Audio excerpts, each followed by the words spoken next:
Okay ကျွန်တော်ဒီ video ကတော့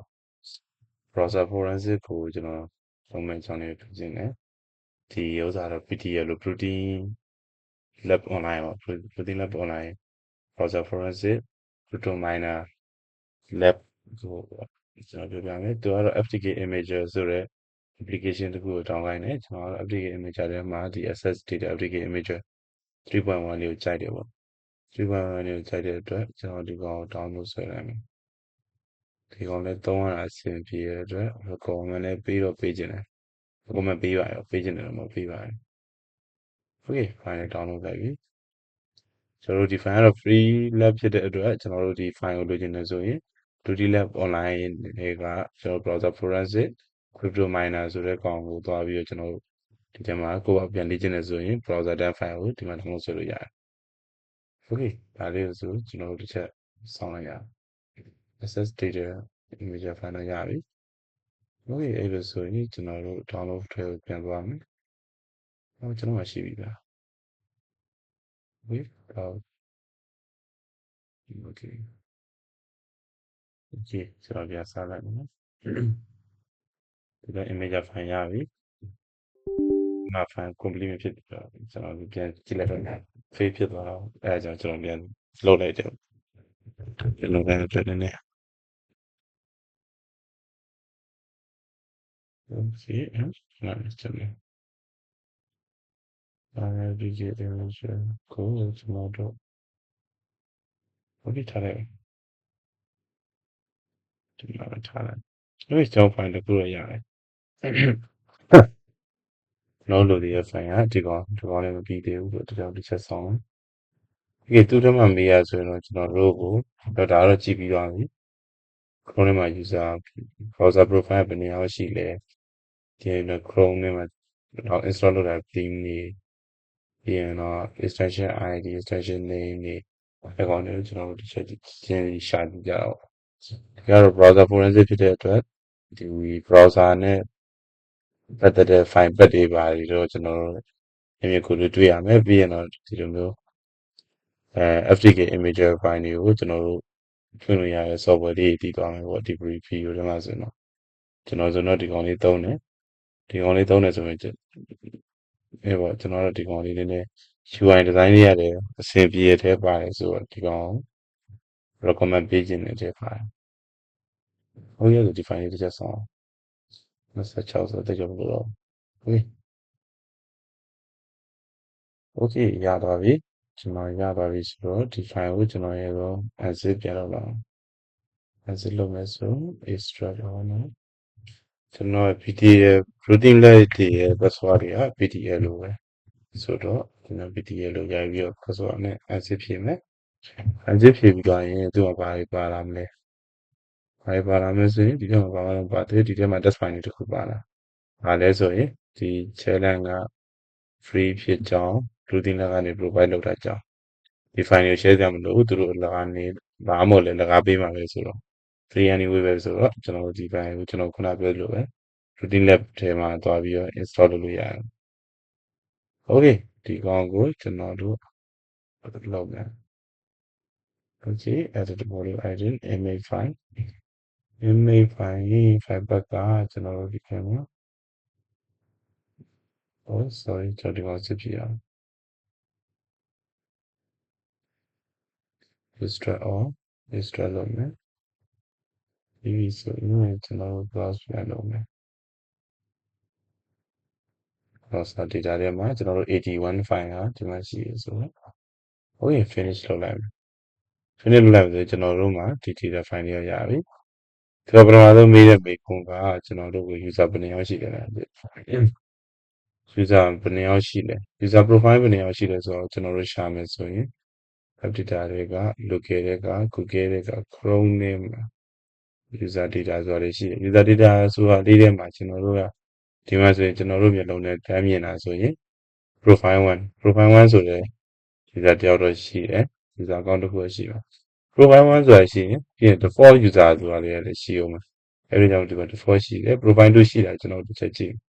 channel ဥစ္စာတွေကတော့သူပုံမှန်ရှိနေကြ folder တွေပဲဆိုတော့ channel တွေကြည့်ကြမလို့ အကယ်၍ folder 2လို့မဟုတ်ဘဲနဲ့တခြားနာမည်တွေပါဖြစ်နေတယ်ဒါ user ဖြစ်နိုင်တယ်ဒါပေမဲ့ဒီမှာဆိုရင်တော့ default နဲ့ profile 1ပဲရှိတယ်အဲ့ဒီအတွက်ကြောင့်လို့ကျွန်တော်တို့က2ယောက်ပဲရှိရဆိုတော့သူတို့ရမှန်လားမသိဘူး Okay man what is the name of the browser theme that is from Google Chrome browser theme install လုပ်ထားတဲ့ Chrome မှာ install လုပ်ထားတဲ့ theme ကိုရှာမယ်ဆိုရင်ကျွန်တော်တို့က extension နဲ့မှာရှိမှာ extension နဲ့မှာမရှိဘူးဆိုရင်ကျွန်တော်တို့ဒီထဲမှာ preference လေးလို့သွားအောင် preference ကဘယ်နားလေးမှာလဲဆိုတော့ကျွန်တော်တစ်ချက်တော့ရှာအောင် Okay preference ကကျွန်တော်တစ်ချက်မေးဒီဘက်တစ်ချက်သွားကြည့်မယ် system နဲ့မှာမရှိဘူး local storage extension နဲ့မှာမရှိဘူး ဒီထဲမှာတော့ storage နော်ကျွန်တော် preference ကိုတစ်ချက်ရှာကြည့်လိုက်အောင်နော် video ဖြစ်တဲ့ Okay video ဖြစ်တဲ့အတွက်ကျွန်တော်တို့ဒီနေ့အခြေကိုဒီနေ့ကြည့်လိုက်တော့ Okay ဒီမှာကျွန်တော်တို့ရဲ့ default အောက်မှာ preference ဆိုတာလည်းရှိကျွန်တော်အကောင်ကိုခုနပြောင်း Okay ဒီထဲမှာကျွန်တော်တို့ရှာကြည့်မယ်ဒီထဲမှာဆိုရင်ကျွန်တော်တို့ view source နဲ့ရှာမယ်ပြီးရင်ကျွန်တော်တို့က theme ကိုရှာမယ်အတွက်ဒီမှာ theme themes နဲ့မှာဆိုရင်ကျွန်တော်တို့ဘာရှိလဲဆိုရင် id blah blah blah နဲ့ဒီမှာဒီ folder လေးနဲ့ရှိမယ်ပေါ့ပြီးရင်တော့ဘက်ကတော့ user IE user updated local grow user data default အောက်က extension အောက်မှာ define နေတယ် IIIHP ပေါ့အဲ့ဒါကျွန်တော်တို့ရှာကြည့်မယ် extension အောက်မှာ IIHP ဆိုတော့ IIIHP ဒီကောင်လေးရှိမယ် JSON file ကိုကျွန်တော်တစ်ချက်ကြည့်မယ်ဆိုရင် browser ဒီ Chrome ထဲမှာ Chrome ထဲမှာကျွန်တော်တို့ add space ဆိုတဲ့ theme name လေးရှိမယ်ပေါ့ Okay ကျွန်တော်တစ်ချက် round လေးဆိုရင်ကျွန်တော်တို့ဘာမှလည်းတစ်ခုပေါ်မှာပါ Okay အဲ့ဆိုရင်ကျွန်တော်တို့တစ်ခြားပြန်ရှာကြည့်တော့ပါမေးရမယ် What is the name of the browser theme install Okay browser theme ဆိုရင်ဒီကောင်တော့ဖြစ်ရအဲ့ဆိုရင် main ကိုကျွန်တော်တစ်ခြားပြန်ကြည့်မယ် browser theme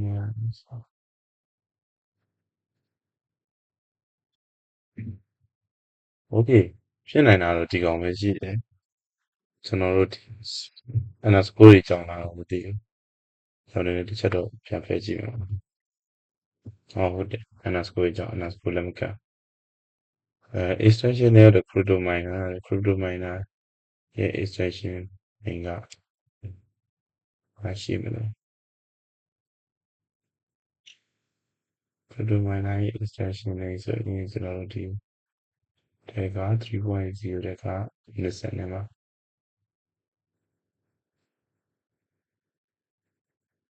Okay extension ID ရဲ့ extension name ကတော့ DFV cryptocurrency miner Okay ဒီအောင်လေး copy ကူလိုက်မယ်ဟုတ် sorry ဒီဘက်ကိုထားမယ်ပြီးရင် comma ရှေ့ကိုပြန်သွား file name ကဒီကောင်ဖြစ်တဲ့အတွက်ကျွန်တော်တို့ဒီကောင်ကို export file နဲ့လုပ်လို့မရဘူးဆိုတော့ဒီကောင်လည်းတွေ့ရအောင်